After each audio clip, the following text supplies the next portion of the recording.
Assalamualaikum warahmatullahi wabarakatuh. Selamat datang di channel Dosen Traveler. Di pertemuan kali ini, di video kali ini saya akan membahas tentang pentingnya teknologi dalam dunia bisnis. Ini adalah salah satu dari chapter untuk sistem informasi manajemen, ya, bisnis elektronik dan kerjasama global.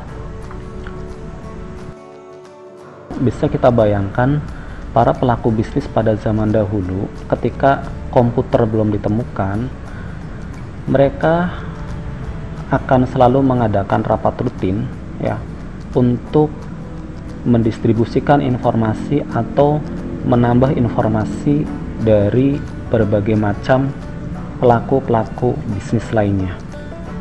Namun dengan perkembangan teknologi yang seperti sekarang, bahkan kita sudah membawa teknologi komputasi pada genggaman tangan kita dalam bentuk smartphone, maka terjadi sebuah revolusi yang sangat luar biasa, di mana teknologi dapat memainkan peran untuk produktivitas dalam bisnis. Hingga saat ini, teknologi telah menjadi kebutuhan dalam kehidupan kita sehari-hari. Dalam operasional perusahaan pun demikian. Teknologi telah menjadi sebuah acuan dalam kemajuan suatu perusahaan. Maka transformasi teknologi pada saat sekarang adalah sebuah keharusan. Dengan menggunakan teknologi, apa yang dikerjakan di dalam perusahaan akan menjadi lebih mudah, efektif, dan efisien. Penggabungan antara teknologi komputer dengan telekomunikasi saat ini telah menghasilkan suatu revolusi di bidang sistem informasi.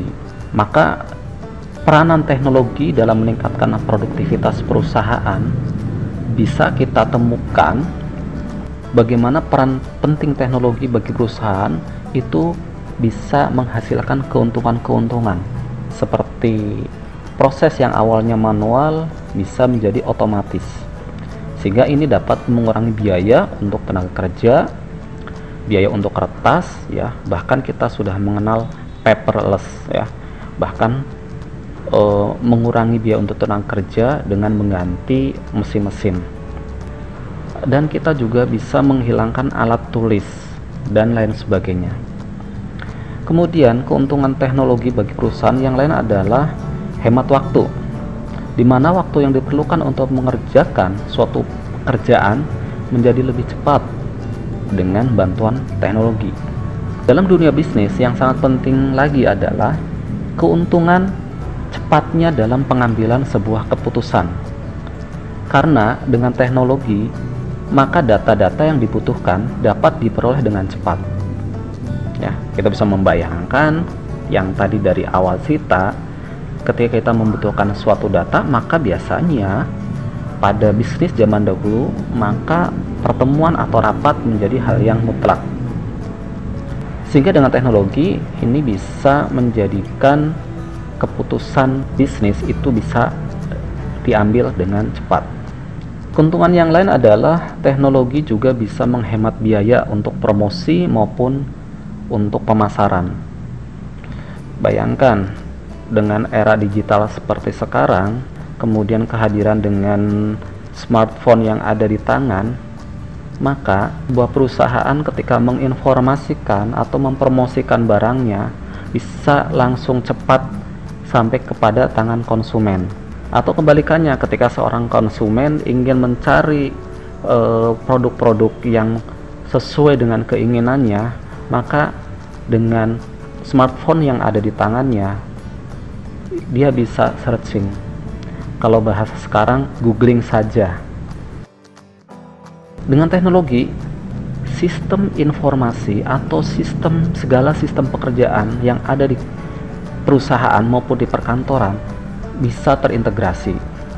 Terintegrasi itu berarti adanya kecepatan respon walaupun perbedaan tempat lokasi atau kantor cabang atau negara, ya, sehingga ini bisa meminimalisir kebutuhan biaya. Kemudian bagaimana teknologi informasi meningkatkan proses bisnis? Kita ingin tahu sebenarnya apa sih proses bisnis? Proses bisnis adalah kumpulan kegiatan yang dibutuhkan untuk menghasilkan suatu produk atau jasa. Dalam proses bisnis ini, yang dibutuhkan adalah dukungan atas material, kemudian informasi, dan pengetahuan dari berbagai pihak yang terlibat dalam proses bisnis ini. Fungsi proses bisnis dalam sebuah perusahaan, definisi proses bisnis itu sendiri adalah mengacu pada cara yang unik di mana organisasi mengkoordinasikan berbagai pekerjaan, berbagai informasi, dan pengetahuan, serta cara-cara yang dipilih oleh manajemen dalam mengkoordinasikan pekerjaan-pekerjaan tersebut. Seperti untuk manufaktur dan produksi, maka jenis proses-proses bisnisnya adalah menyusun produk, memeriksa kualitas, menyediakan kebutuhan material. Sedangkan fungsi dari penjualan dan pemasaran, proses-proses bisnisnya adalah mengidentifikasi kebutuhan pelanggan atau mengidentifikasi pelanggan itu sendiri. Kemudian memperkenalkan produk kepada konsumen. Dan lainnya adalah menjual produk itu sendiri. Sedangkan keuangan dan akuntansi, proses-proses bisnis yang dikerjakan adalah membayar kreditor, menyusun laporan keuangan, dan mengelola keuangan. Nah, bagaimana dengan fungsi dari sumber daya manusia? Maka proses bisnis sumber daya manusia adalah bagaimana merekrut karyawan, kemudian bagaimana mengevaluasi hasil pekerjaan karyawan, dan bagaimana melibatkan karyawan dalam rencana yang menguntungkan. Teknologi informasi dapat meningkatkan proses bisnis, di mana sistem informasi mengotomatisasikan banyak langkah dalam proses bisnis yang sebelumnya dilakukan secara manual. Sebagaimana disebutkan di awal bahwa teknologi itu adalah dapat mengotomatisasikan banyak langkah. Dulu, proses manual itu contohnya adalah mencetak tagihan dengan kertas dan mengirimkannya ke kantor pos. Ya, namun dengan perkembangan teknologi informasi, ini bisa hilang dan diganti secara otomatis. Sehingga untuk mendukung proses bisnis tersebut, perusahaan pada umumnya dia memiliki sistem-sistem informasi untuk kelompok manajemen yang berbeda. Pada tahap pertama, ini yang penting biasanya sebagai tulang punggung perusahaan, yaitu sistem pemrosesan transaksi. Dalam sistem pemrosesan transaksi, ini menjadi pusat pertama kali data diciptakan. Sistem pemrosesan transaksi memberikan informasi data awal, di mana sistem pemrosesan transaksi adalah sistem komputerisasi yang mengoperasikan dan mencatat transaksi rutin harian yang diperlukan untuk melakukan bisnis.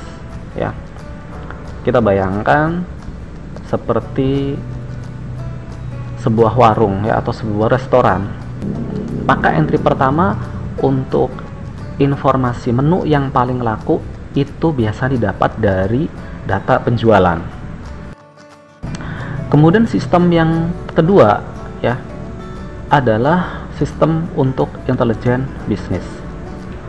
Intelijen bisnis adalah istilah mengenai data dan perangkat lunak untuk mengorganisasi, menganalisis, dan menyediakan akses kepada para manajer ya, kepada para manajer dan pengguna lainnya yang berkepentingan dalam suatu perusahaan.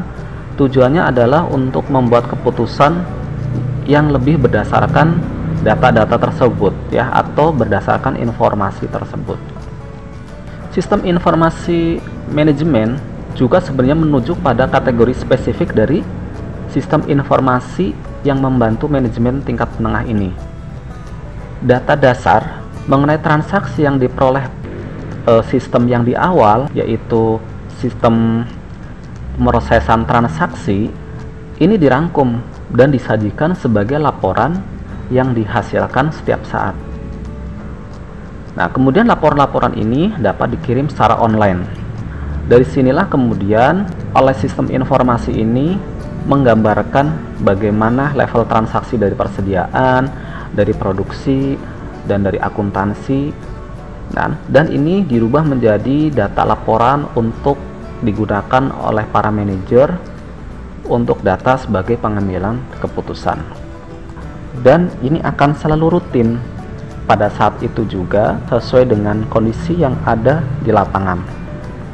Umpamanya ada perubahan dari persediaan saat itu karena ada pembelian saat itu atau ada transaksi saat itu, persediaannya berkurang atau bertambah, bisa terlihat pada sistem untuk intelijen bisnis.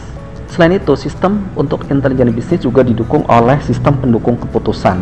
Sistem pendukung keputusan atau Decision Support System (DSS) itu mencoba menjawab pertanyaan-pertanyaan semacam apa yang akan terjadi pada jadwal produksi jika perusahaan melipat gandakan penjualan pada akhir tahun, atau apa yang akan terjadi pada tingkat pengembalian investasi jika perusahaan tidak beroperasi selama 6 bulan. Ini masalah-masalah unik yang akan diatasi oleh sistem pendukung keputusan atau Decision Support System. Sehingga DSS itu menggunakan informasi internal baik dari Transaction Processing System atau sistem pemrosesan transaksi maupun dari SIM itu sendiri yang dikerjawantahkan dengan intelijen bisnis. Sistem selanjutnya adalah aplikasi perusahaan. Aplikasi perusahaan atau enterprise application itu merupakan sistem yang menjangkau seluruh area fungsional, berfokus pada pelaksanaan proses bisnis yang terjadi di seluruh perusahaan dan menjangkau seluruh tingkat manajemen. Sistem ini membuat perusahaan saling terhubung karena untuk menjawab bagaimana organisasi bisnis mampu mengelola semua informasi yang dihasilkan oleh sistem-sistem yang berbeda tersebut. Dalam aplikasi perusahaan ini mencakup 4 kategori utama, yaitu yang pertama adalah sistem perusahaan. Nah, sistem perusahaan ini biasanya dikenal dengan sebutan Enterprise Resource Planning (ERP). Ya, di sini untuk mengintegrasikan proses bisnis pada area manufaktur dan produksi, keuangan dan akuntansi, penjualan dan pemasaran, serta sumber daya manusia ke dalam sebuah sistem perangkat lunak tunggal. Data yang tadinya terpecah atau informasi yang sebelumnya terpecah-pecah ke dalam beberapa sistem ini disimpan ke dalam bentuk data tunggal, dan data tunggal ini berlokasi pada penampungan data dan dapat digunakan oleh banyak bisnis yang berbeda-beda. Kemudian kita mengenal sistem pengelolaan rantai pasokan atau biasa dikenal dengan Supply Chain Management atau SCM.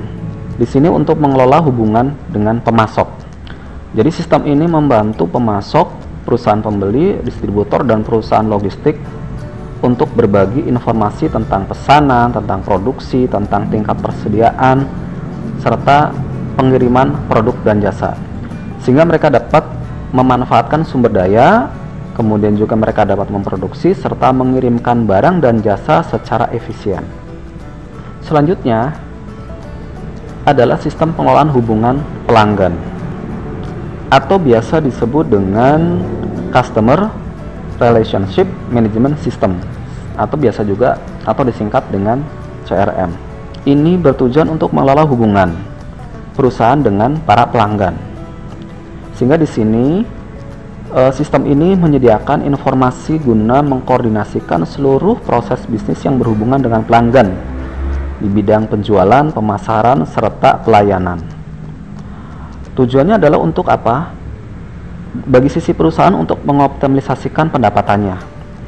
Kemudian juga memberikan kepuasan kepada pelanggan serta mempertahankan pelanggan. Di sini CRM membantu perusahaan untuk mengidentifikasi bagaimana minat pelanggan dan bagaimana cara mempertahankan konsumen, sehingga dalam jangka panjang ini memberikan keuntungan. Selanjutnya adalah sistem manajemen pengetahuan. Sistem manajemen pengetahuan ini memungkinkan perusahaan itu menerima dan mengaplikasikan pengetahuan dan keahlian secara lebih baik. Ya, perubahan-perubahan dalam dunia bisnis itu sangat cepat. Ya, ilmu berkembang dengan sangat cepat. Maka sangat penting sekali perusahaan itu menerapkan sistem manajemen pengetahuan. Ini memungkinkan perusahaan itu menerima dan mengaplikasikan pengetahuan dan keahlian secara lebih baik. Semakin berkembangnya teknologi, tentu saja dapat mendukung perusahaan. Ya. Pesatnya teknologi ini bisa mendukung bagaimana bidang-bidang seperti pengolahan, manajemen data, ya, proses bisnis, aliran informasi, laporan, analisis data dalam suatu perusahaan dapat terintegrasi. Dengan integrasi ini lebih efisien dan memudahkan bagi para pelaku bisnis, baik para karyawan, manajer, atau direktur untuk mengkomunikasikan bisnis.